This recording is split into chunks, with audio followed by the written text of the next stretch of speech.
Great. So let us now talk about setting up the AI employee. For this, I'll jump onto my Go High Level dashboard, which looks something like this. So this is my agency account, and if you see on the top, it says free until December 31st, 2024.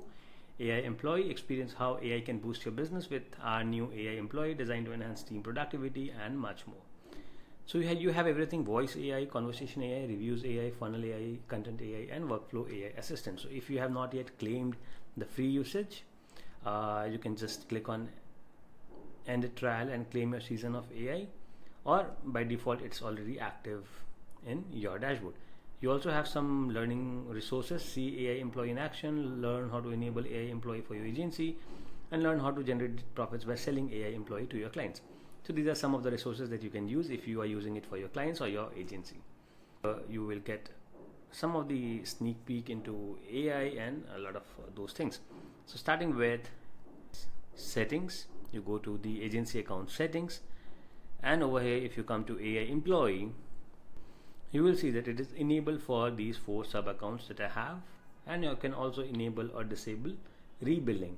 So basically, to be able to enable or disable rebilling, you will have to be in the SaaS mode that comes for $497 a month. If you're not rebilling your client, then you would be charged for the same, and all of the sub accounts would be activated with the AI employee feature. That's that. Coming back to a sub account of mine, so that's, let's say, this one. And when you check into your dashboard, the first thing that you see is this: welcome to the season of AI, experience how AI can boost your business with our new this. You can now have unlimited access to AI employee until December 31st. Start using AI employee. So explore voice AI, explore conversation AI, reviews AI, funnel AI, explore content AI, and workflow AI assistant. We'll be talking about each one of these in much more details in the next couple of sections. That's all. That's how you get started with using seasons of AI or AI employee.